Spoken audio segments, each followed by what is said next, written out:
熟悉的汽笛声响起，望着月台上的火车缓缓离去，没有太多的声音，没有过多的喧哗，悠然记得40、50年代的内湾山城，因为有着这么一条铁路，带动了内湾的发展，从有如小上海般的灯红酒绿，到洗尽一生的铅华，内湾就好像经历过了一段生命中的起起伏伏。然而，内湾火车线对许多人而言，也许只是儿时的回忆的一部分，但是对内湾的客家乡情来说呢，却是有着许多密不可分的情感，因为那是满载希望的开始。当然，车上所载的却不是在那一车车的煤矿及木材，而是那一群一群来自四面八方的异乡朋友们。这2-3年来，内湾发展通完全冇空呀，加上礼拜铁路局，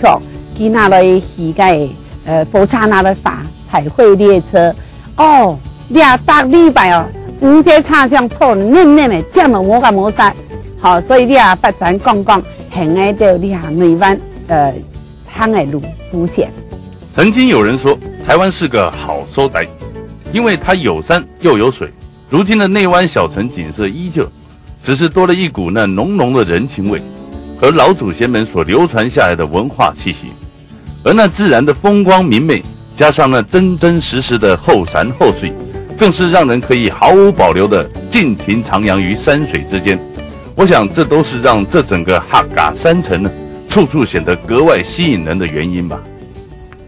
在2年多前在一个因缘际会的机会里面我送货到内湾来，因为我是做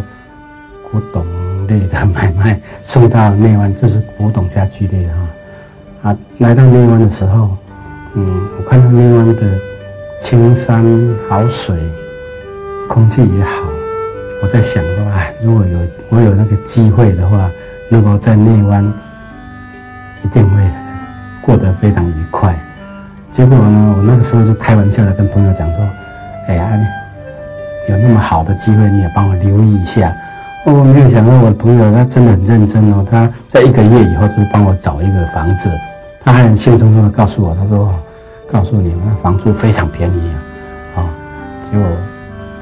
我在跟我太太讲，太太讲说好啊，那你就去看看啊，结果我就来到内湾了。就看到以后，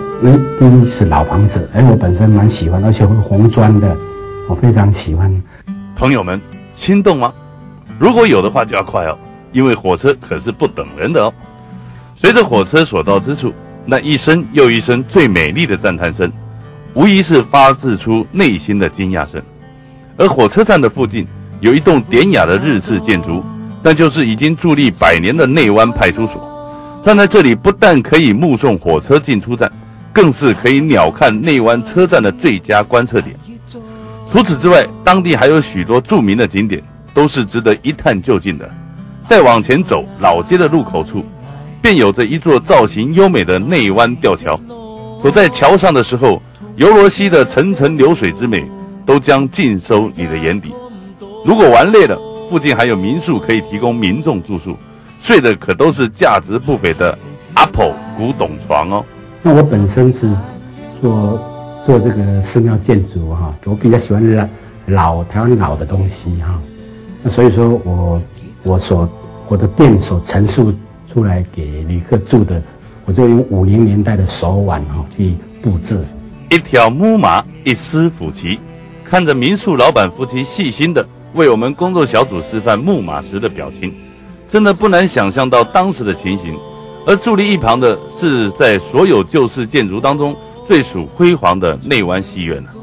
因为那里有着属于内湾的故事。然而这个曾经是台湾最古老的戏院之一，在工作小组达到之前，却已经面临了拆除整修的工作。